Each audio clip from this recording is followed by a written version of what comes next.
नमस्कार, मी बबन जगताप राहणार श्रीरामपूर आपणासमोर सर्ज सादर करीत आहे. आचार्य लिखित भावा तेथे बाया या नाटकातील एक प्रसंग. शिव शिव शिव शिव शिव शिव शिव. दिवाणजी, मला सांगा, हा जो घरात काळा सरप घुसलेला याला बाहेर कसे काढता येईल? हो ना, मी ही त्याच विवंचनेत आहे. गेली 3 महिन्यापासून ह्या बाबानं मालकाला किती लुटला असेल याची कल्पना नसेल तुम्हाला. अहो दिवाणजी, जर तुम्हीच सांगितलं नाही तर याची कल्पना मला कशी असेल? अहो, गेली 3 महिन्यात ह्या बाबानं मालकाकडून 10 लाख रुपये वसूल केले रोकड. काय 10 लाख? ते तर काही हळू, ते तर काहीच नाही. 10 लाखाचे दागिने मालकानं ह्या बाबाच्या घशात घातले, घशात. अहो दिवाणजी, मग तुम्ही आम्हाला हे नाही सांगायचं का? ही गुप्तराज कशी चोरून ठेवली तुम्ही? अहो, मी कोण सांगणार? मालक काय माझे ऐकतात? मालकांनी सांगायचं आणि त्यांच्या आज्ञेचं मी पालन करायचं. मी कोण सांगणार? अहो, मोठे मालक किती शहाणे आणि सुज्ञ. पंचकृषीतली माणसं नुसती चळा कापायची इतका त्यांचा दरारा. पण गेली 3 महिन्यापासून ह्या बाबाने त्यांचं बावलं केलं. हो, बावलं केलं. मला सांगा दिवाणजी, दादा पहिले असे नव्हते हो. हो ना, मीही तेच सांगतो.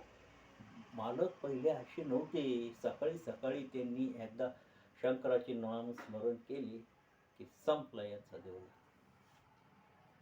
पण आता गेली 24 तास दिवस रात्र देवघराचे दार बंद करून हा बाबा म्हणे गुरुदक्षिणा देत असतो मोठ्या मालकांना.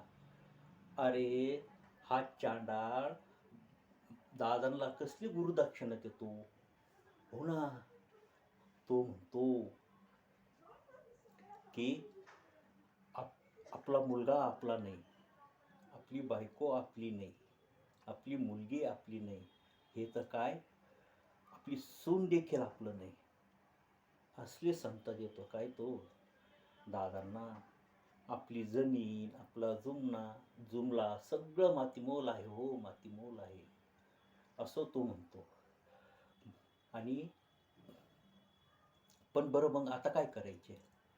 मला असे वाटते, ज्या वेळेला एखादी असत्य गोष्ट 1000 वेळा घोळल्यानंतर ती असत्य गोष्ट तिला परमेश्वराचं स्वरूप प्राप्त होते.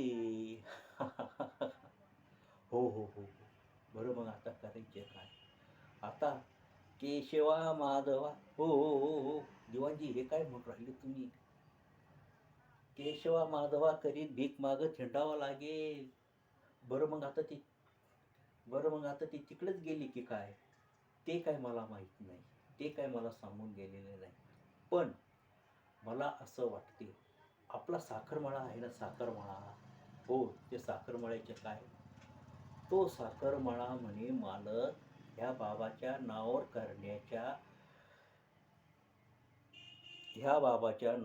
करण्याच्या छंदात गुंतलेले आहे. अरे, तो म्हणे तिथे पांजरपोळ काढणार आहे. पांजरपोळ काय? साखरमळ्यात आणि पांजरपोळ? हळू, मालक आले वाटतं. जातो मी. हो हो, मी पण जातो.